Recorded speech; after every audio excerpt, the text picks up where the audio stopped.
Hey guys, this is season 4 of this incredible series. You gotta check out my last video on it featuring all 3 seasons to get the full context. Click the link in the description if you want to watch that first. Rosemine, previously just mine, rode her carriage into the nobles district for the first time. As a reminder, she was once Urano Motosu, a Japanese college student who loved books. She was one day crushed below a toppling bookshelf and reincarnated as the sickly, weak-bodied mine.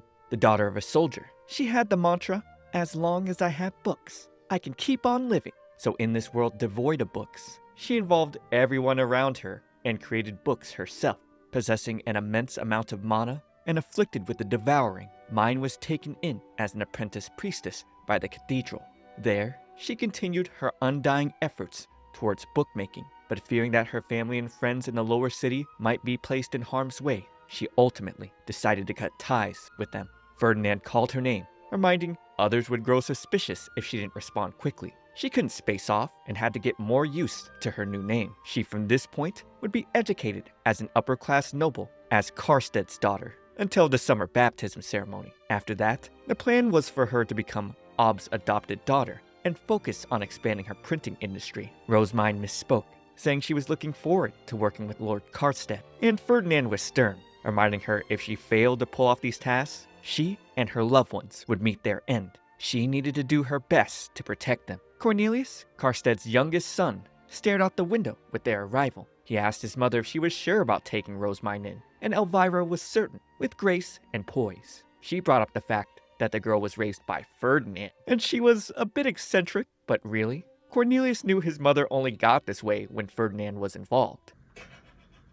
So what are they saying? Are they saying that Karsted's wife has a thing for Ferdinand? Oh no. Elvira told her son to serve as Rosemine's guard. He didn't want to become a retainer of the Archduke's family, but the matter was already decided. The two welcomed them home. Karsted nudged Rosemine forward, and while she seemed a bit nervous, our heroine bowed with grace, offering them blessings guided by the pure and flowing waters of the goddess of fruit train. Elvira accepted the blessing, and from this day forward, would act as her mother. And so, Rosemine's life in the noble's district began. However, she hated the black slime. Her hair shine was all gone. She'd be presented with new shampoo from Benno, but felt disappointed because Lutz wasn't with them. Elvira enjoyed this Rinsham, since it gave her hair a beautiful luster, and remarked her disbelief that the lesser nobles had been monopolizing it until now. Apparently, it hadn't been selling well amongst the lesser nobles because of the price, and was more suited for the upper class. Next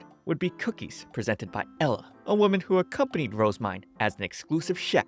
Elvira gushed over the fragrant taste, and with Rosemine adding Ferdinand was fond of these cookies as well. Elvira took the bait and decided to enjoy some more. Rosemine picked up on Elvira's liking of him immediately. Seeing him arrive, she could see Elvira totally had the face of a fan attending her idol's dinner show. Ferdinand was not pleased to hear Rosemine had yet to memorize every single noble family's name, so he offered a motivating reward. If she memorized the names of every noble attending the baptism ceremony, as well as successfully completed the baptism and inauguration, he'd give her the keys to the cathedral, and she could thus enter the library without his permission and access rare books. She now promised to memorize them all, even if it killed her.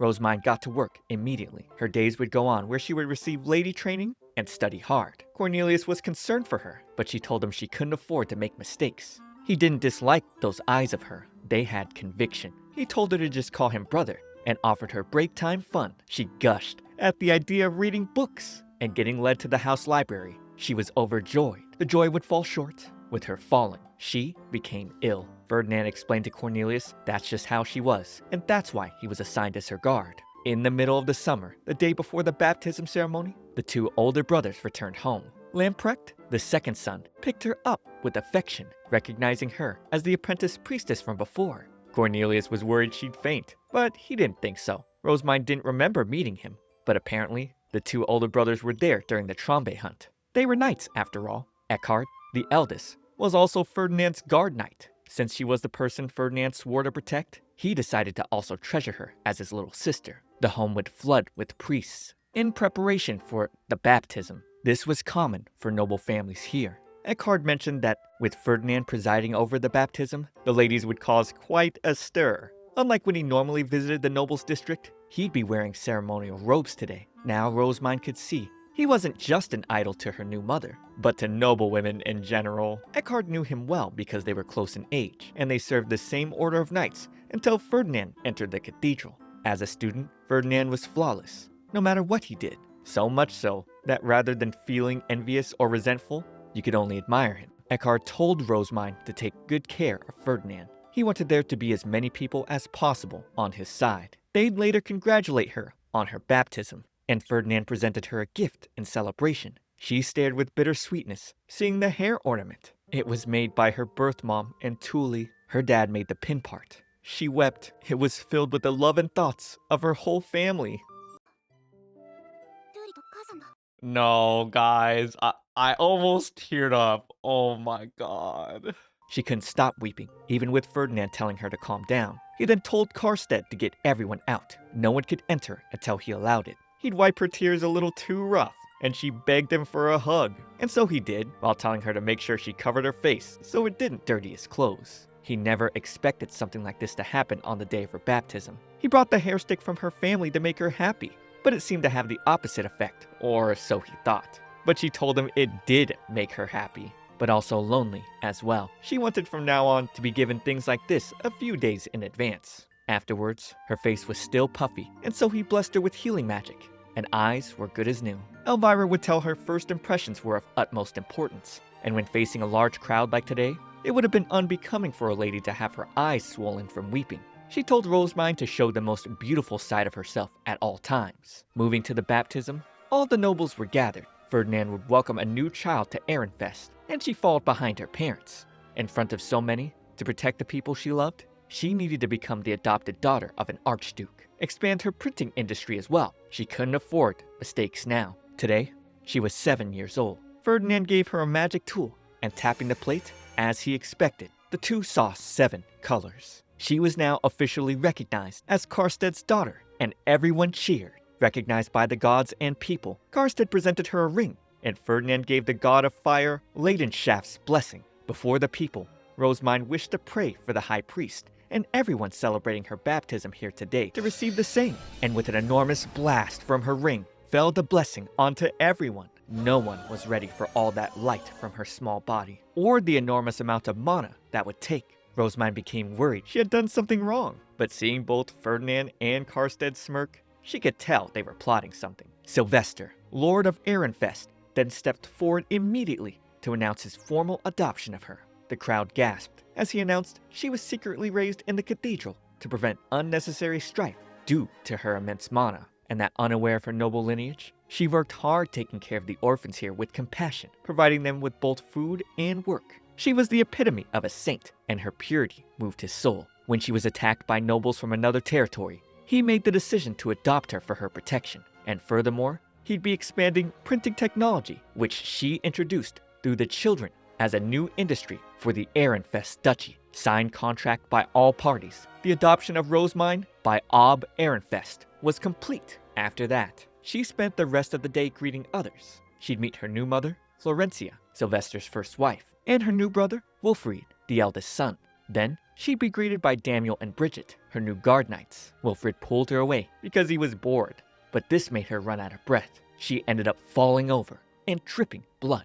Back in the old town, Thule was doing her tailoring work. She thought back to that moment Sylvester told Mine her whole family would be forbidden from seeing her as family, and her workshop and room in the cathedral would remain. They could see her there. It was signed by magic and blood. All Thule could think of was her little sister these days. She had so much to tell her. Rosemine was glad to see Daniel again, but for him, he felt it was an honor far beyond his station to continue serving as her guard knight. For a lesser noble to become a guard knight of the ruling family was a stroke of luck so improbable that Daniel was now rumored to be a man who found a magic stone within a heap of refuse. Rosemine heard about Bridget from Karstedt. He wanted to assign her a female knight who was capable of going anywhere with her. But with Rosemine often visiting her workshop and the lower city, it was difficult finding someone who'd want to go. The cathedral wasn't just shunned by the lower city, but the nobility as well. At the high church, Ferdinand led the inauguration ceremony. He announced the former high bishop was removed from his position due to falsification of official documents.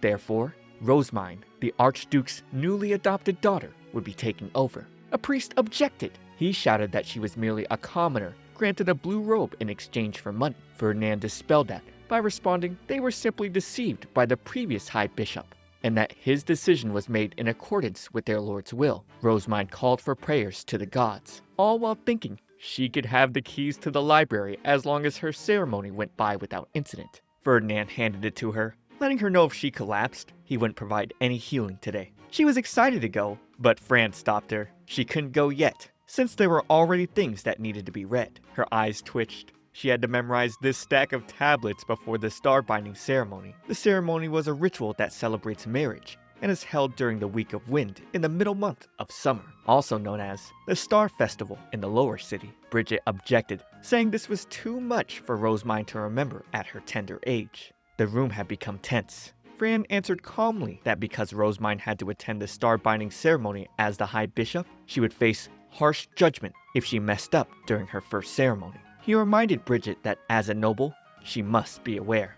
Bridget realized she overstepped and stepped back. Rosemine was relieved, but would soon be constrained by news of an audience with the head priest. Ferdinand wanted to discuss matters involving the Gilberta company visiting tomorrow. This was the first bit of good news Mine had heard. That meant she'd get to see Lutz. She was the one who visited the head priest's room up until now. But now, Ferdinand had to come visit her, since she was the high priest or bishop. After an exhausting discussion, the two were served tea and snacks, and Ferdinand asked about the progress of her restaurant. He informed Mine that Benno received a written order from Sylvester and was told to inspect potential sites for a new workshop before the star binding ceremony and report the results of the new restaurant. It was just more work on her plate. Receiving her report from Gil, she decided to praise him with the usual head pats, something that astonished Bridget. She told Rosemine she shouldn't treat her attendants that way, and it's what Mine expected from someone who was raised in a high noble family. They'd visit the orphanage, and we learned Delia has completely settled back here, often caring for the young baby boy. Mine's old family would learn from Lutz that she was officially back at the cathedral. He heard this from Gil, so there was no mistake. The whole family was overjoyed to see her again. The last time was in the spring. Lutz explained she finished her baptism in the Nobles District and came back as High Bishop to take part in the Star Festival. Tuli had heard about this from Benno. If Mine made a mistake during the Noble's baptism, she'd lose her life along with everyone connected to her. That's the kind of pressure she had to endure. The father wanted Lutz to tell Mine he'd been promoted to the commander of the East Gate, and while Lutz could, he recommended they just write to her instead. Mine was eager for a long-awaited reunion. So much so, Ferdinand had to calm her down. Once he was done speaking with them though, he turned a blind eye to whatever happened once they entered the sealed room. With the arrival of the Gilberta company, she thought Lutz's face seemed more mature. He'd kneel before her, referring to her as Lady Rosemine, and all the care and love he showed her flashed back in her mind. It disheartened her, but she performed as she was supposed to. The meeting commenced. She thought the once cheeky and foul-mouthed Gil was doing so well. Benno thought expanding the printing industry throughout the domain may prove difficult, because the scholar that accompanied them seemed intent on sabotaging the entire endeavor. He didn't seem to fully comprehend the vision of their lord, acting as if an utterly detestable task was forced upon him. He thought at this point, the project was guaranteed to end in failure.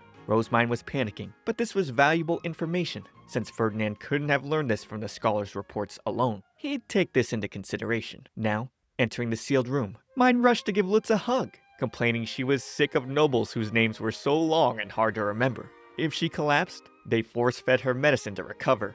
Everyone hid behind formalities, and she had no idea what they were really thinking. Her new mother and father wouldn't give her hugs either. Lutz let down his guard, telling her, "Long time no see." She then asked Benno for a favor, to be scolded, even if just a little. She apparently wanted it because no one ever scolded her these days. She only got praise no matter what she did. He'd shout, "You're letting your guard down too much, nitwit. You're already absent-minded and scatterbrained as it is." That's exactly what she wanted. Lutz thought despite becoming a noble, she hadn't even changed a little on the inside. He wanted her to give back the tears he'd shed, thinking he'd never see Mine again. The two boys would detail their first ride in a carriage outside the city. The roads were made of dirt and quite bumpy. The town of Hase was small, and there weren't many people. Mine was hoping a workshop there could give orphaned children a place to work to earn their keep as much as possible. Thinking back to how things looked, Gil was frustrated. The orphans there were wearing rags and starving. just like how he'd been a year ago. That's why he definitely wanted to build his workshop and make it a success, just like Mine had done for them.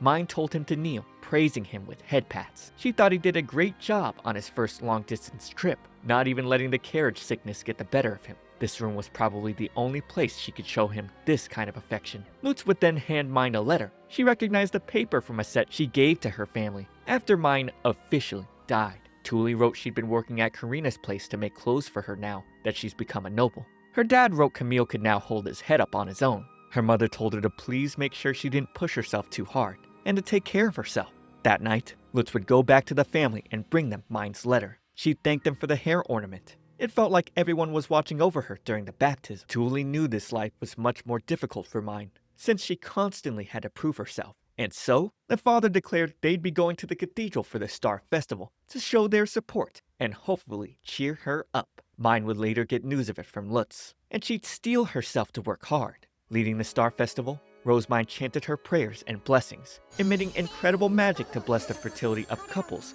and offer divine protection. The other priests were surprised she could offer a genuine blessing without wielding a divine instrument. The demonstration of her powers was once again going all according to Ferdinand's plan. Outside, the people spoke of Rosemine being so tiny, yet so incredible. Her family would enter, smiling at her. Exactly what she'd been waiting to see. She felt like they were all watching over her, and it gave her courage. Thule thought the hair ornament looked beautiful on her. She'd keep making lots to send her, and Mine swore to keep doing her best. What? I'm a little confused. So we're just gonna gloss over Mine passing out and being bloody in the last episode? No acknowledgement? What is happening in the show? I feel like there's a lot less going on and a lot more exposition and small moments with no impact. Hopefully we get somewhere episode 3 and beyond, but so far my reception is very lukewarm. It feels a lot different than the previous seasons. What do you guys think? Subscribe for future parts, but for now, watch this next video. It's me, ComfyTea. I'll see you all in the next one.